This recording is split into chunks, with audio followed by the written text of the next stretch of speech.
epiglottic tubercle is seen here. This is your epiglottic tubercle.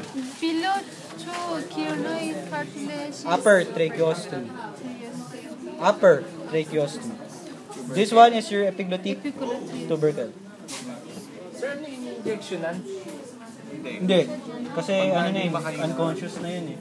Or hindi na emergency, hindi na ano, in 3 minutes kasi mamamatay ka without air eh. Alam mo yung sa movie na lalaking naglagay ng straw dito.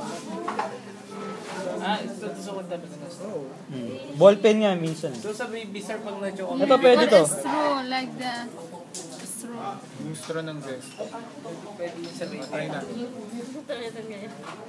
Alam niyo na yun, cuneiform cartilage, epiglottic muscle. Ay,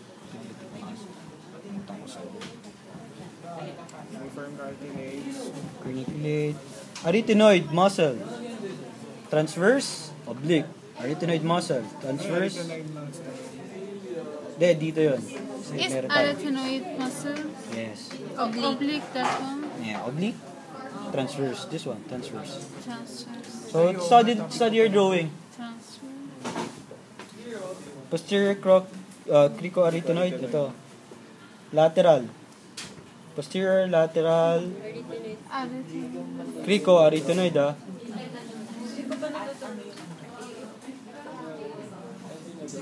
This is your arioepiglottic muscle, arye.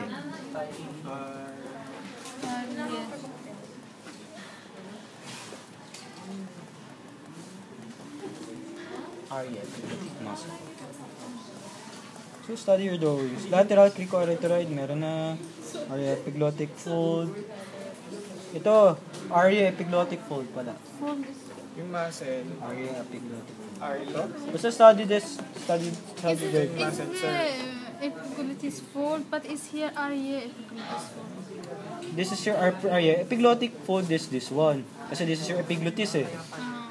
Epiglottic fold is this one. Arye, epiglottic fold. Tapos yung muscle ito. A-R-Y-E. Basta study nyo yun. Di ba may label to?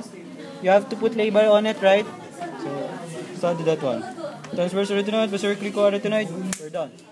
Ano? Transverse. Thank you, sir.